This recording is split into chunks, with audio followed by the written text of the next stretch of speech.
be an internal conversation, but the American people sent us a message loud and clear. And we need to listen to that message, and we need to respond. We need to make sure that we are prepared for the next 2 years in the best possible way. This is a message to our constituents saying we have heard you. We have clearly missed the mark on some regards to legislation and messaging, and we're going to work on this because we want to make sure that we're an effective caucus to put up the opposition, Donald Trump, and to make sure that he's only a one-term president. How we're going to fight and re-win working-class people, which have been the heart and soul of this party, but unfortunately are now voting against Democrats. Welcome back to Harpo. Those are some of the younger members of the House of Representatives in the Democratic caucus. A faction of House Democrats called on Minority Leader Nancy Pelosi to put off the leadership election in their caucus, which had been scheduled for tomorrow. Well, after yesterday's meeting, Pelosi agreed to delay the elections until November 30th, the end of this month, which could signal trouble for Pelosi, who has led House Democrats since 2002.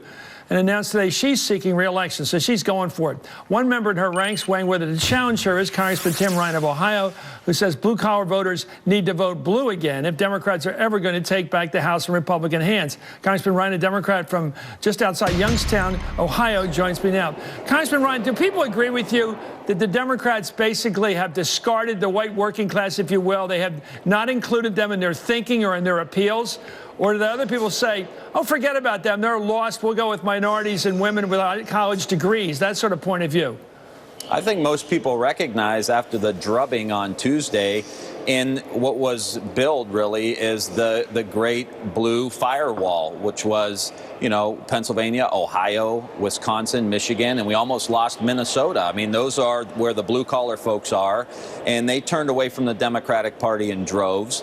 And I think there is a general consensus that, you know, we need to get back on that economic message that we're here as Democrats to try to create jobs and opportunity, not retrain people for a job that doesn't exist, not to train someone to be able to run a computer, but that can run a backhoe, that can take their shower after work.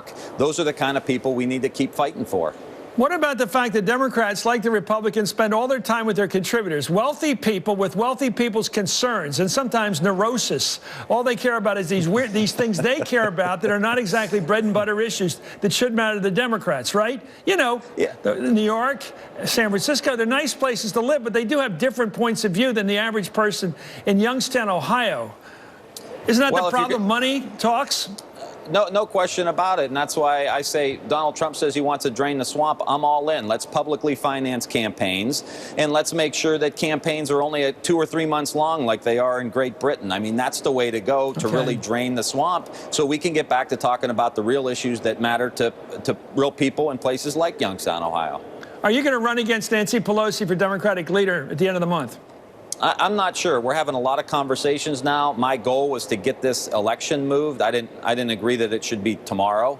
We need to talk about this. We need to have a big family fight maybe about the next direction of the Democratic Party. Look, the Obamas are gone, the Bidens are gone, the Clintons are gone, Harry Reid's gone. There's no one at the DNC. We have an election for minority leader here in the House of Representatives. What direction do we want the American dream to go in, Chris? I mean, what's America 2.0? What's the Democratic Party 2.0? What's the next iteration of the Democratic Party? We better start thinking about that and align our policies and our strategies and our tactics and our operations in the direction of creating this new America. Within this tragedy that happened on Tuesday is opportunity. And I think great leaders and great organizations find opportunity in tough times like this. You know, maybe we need fewer hyphenated Democrats and more unhyphenated Democrats, just regular Democrats. That could be the solution. Bread and butter, work and wages, as Tip O'Neill believed in, is the heart of the party. Maybe that's the solution.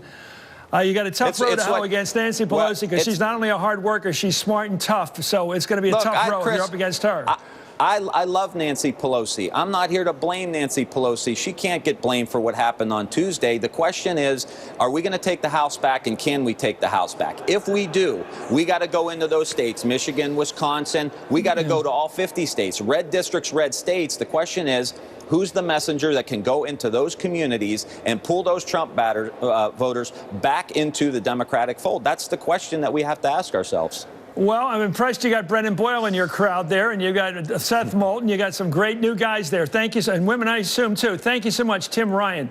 Up next, the Hardball Roundtable, and our top story tonight, the chaos, if that's what it is, inside the Trump transition, as the calls for Trump to yank back the appointment of Steve Bannon grow louder and louder. That's not going to stop. Bannon is the Jonah on that ship. I think the whale's looking for him. You're watching Hardball, the place for politics.